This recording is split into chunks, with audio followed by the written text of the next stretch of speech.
ঘনিষ্ঠ মিত্রর হত্যাকাণ্ডের পরও কি নীরব থাকবে চীন রাশিয়া, নাকি ইরানের হয়ে জড়াবে যুদ্ধে? আরও একবার বৈশ্বিক রাজনীতি সরব এই প্রশ্নে। এর আগেও তেহরানের বিরুদ্ধে চালানো মার্কিন ইসরায়েলি আগ্রাসনের সময় নীরব ভূমিকায় ছিল মস্কো বেইজিং। এবারও দায়সারা বিবৃতি আর নিন্দাতেই ক্ষান্ত সদ্যপ্রয়াত আয়াতুল্লাহ খামেনির দুই বন্ধুভাজন ভ্লাদিমির পুতিন ও শি জিনপিং। প্রশ্নের মুখে ইরানের পুরনো বন্ধুত্ব। সিলন টি রপ্তানিতে শীর্ষে। বৈশ্বিক অঙ্গনে নিঃসঙ্গ ইরানের একমাত্র সহযোদ্ধা ছিল চীন রাশিয়া। মার্কিন ও ইউরোপীয় নিষেধাজ্ঞার বেড়াজালে জর্জরিত তেহরানের অর্থনীতিতে গুরুত্বপূর্ণ অবদান মস্কো বেইজিংয়ের। তেলের সিংহভাগ চীনের কাছে বিক্রি করে যেমন অর্থনৈতিক চাকা সচল রেখেছিল খামেনি প্রশাসন, তেমনি ক্রেমলিনের কাছ থেকে মিলেছিল সামরিক সহায়তাও।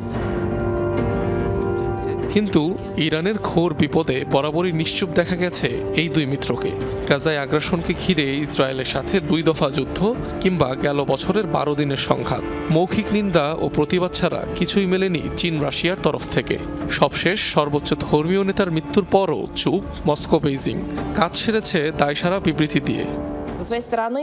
ইরানের বিরুদ্ধে মার্কিন এবং ইসরায়েলি আগ্রাসনের ফল সমগ্র মধ্যপ্রাচ্যে সংঘর্ষের বিস্তার।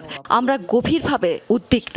এটা স্পষ্ট, একটি সার্বভৌম রাষ্ট্রের মূল নেতৃত্বকে হত্যার মধ্য দিয়ে ওয়াশিংটন এবং তেল আবিব মধ্যপ্রাচ্যে ভাঙন সৃষ্টি করছে।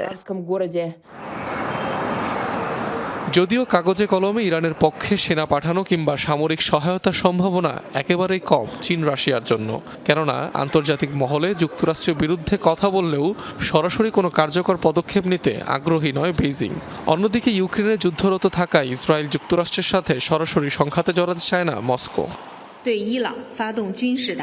ইরানে মার্কিন ইসরায়েল হামলা আন্তর্জাতিক আইনের লঙ্ঘন। চীন গভীরভাবে উদ্বিগ্ন। যুদ্ধের বিস্তার এই অঞ্চলের অন্যান্য দেশগুলোকেও প্রভাবিত করেছে। বল প্রয়োগ করে অন্য দেশের সার্বভৌমত্ব লঙ্ঘনের দৃঢ় বিরোধিতা করে বেইজিং।